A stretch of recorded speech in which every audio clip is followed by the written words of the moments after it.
বাংলাদেশ, সেই নতুন স্বাধীনতার জন্য কিন্তু এখন অপেক্ষা করছে। সেই নতুন বাংলাদেশের জন্য আমরা আপনাদের কাছে আহ্বান জানাই, যদি এদেশে নির্বাচন হয়, আশা করি নির্বাচন হবে, আমরা আশাবাদী। যেসব নেতৃত্ব, যেসব সরকার আগে দেখেছি, তাই যদি আবার হয় তাহলে তা নতুন হইল না।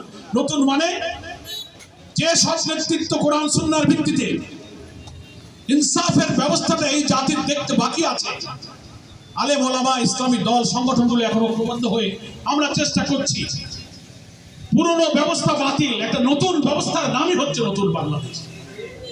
যারা শাসন ক্ষমতায় আসলে চুরি, ডাকাতি, চাঁদাবাজি, মাস্তানি, খুন, ভিন্নমতের উপরে জুলুম অত্যাচার, আদালতকে কাজে রেখে মানুষকে জেলে দেওয়া, এই নিপীড়ন থাকবে না। এটার নাম হচ্ছে নতুন বাংলাদেশ। ফলে আগামী নির্বাচনে যদি আল্লাহ তাআলা ভোট দেওয়ার ক্ষমতা দেয়, 3 বার তোমরা ভোট দিতে পারি নাই।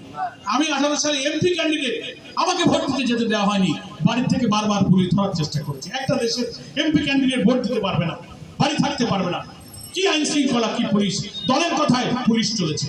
এখন নির্দলীয় সরকার আছে, ডক্টর ইউনূস সাহেবকে আমরা বলেছি যে আপনি থাকতে থাকতে এই সংস্কার করে সেটাকে আইন বানিয়ে এর ভিত্তিতে নির্বাচন দেন। কিন্তু কিছু কিছু দল এবং ব্যক্তি বলছে না, ইলেকশন হয়ে যাক, নতুন পার্লামেন্ট আসলে আইন বানায় তখন করব। বাবা, ওই জায়গায় গেলে আর এইসব কথা মনে থাকবে। এই জন্য আমরা চাচ্ছি যে সকল দল আছেন ঐক্যমত হয়ে আমরা দেশে একটা শান্তিপূর্ণ নির্বাচনে আমরা ভোট দিই। আমি আপনাদের ভাই, এখানে আপনারা আমাকে ভোট দিয়ে একবার এমপি বানিয়েছিলেন। বিএনপি সহ সকল দল, মত, আওয়ামী লীগ, জাতীয় পার্টি নির্বিশেষে আমরা একই পরিবার, একই গ্রামে মিলেমিশে বসবাস করি। আমাদের কোনো বিভেদ আক্রোশ নেই। একই বাড়ি, একই মসজিদে সব নামাজ পড়ি, একই বাজারে বাজার করি। কিন্তু যা আমরা দেখেছি ঘুরে ফিরে তাই যদি আবার আসে, তাহলে এই জাতির কোনো পরিবর্তন হবে না। আমি অন্তত এমপি যখন ছিলাম 350 কোটি টাকার উন্নয়নের কাজ করেছি। স্কুল, কলেজ, রাস্তাঘাট যা কিছু সম্ভব করেছি। একটা টাকা হারাম আমি কখনো গ্রহণ করিনি। কোনো কাজ করার বিনিময়ে কেউ একটা চাও আমি কার কাছ থেকে খাইতে পারলে নিজের পকেট থেকে 2 টাকা খরচ করে মানুষের খেদমত করার চেষ্টা করেছি।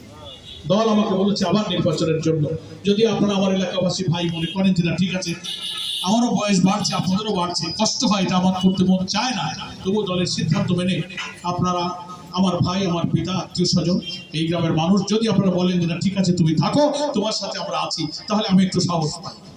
আপনারা কি মনে করেন?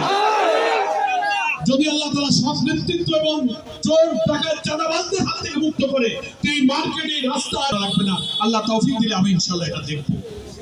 আল্লাহ তাআলা আমাদের সকলকে ভালো রাখুন। আপনারা ব্যবসা বাণিজ্যের ক্ষেত্রে এই বাজারের উন্নয়নের জন্য পদক্ষেপ নেবেন। আমার যতটুকু সহযোগিতা প্রয়োজন হয় আমি বণিক সমিতি সেই সহযোগিতা দিতে প্রস্তুত আছি। আল্লাহ আপনাদের আমাদের সকলকে ঈমানের উপরে, দ্বীনের উপরে পরিচালিত হবার তৌফিক দান করুন। আমিন।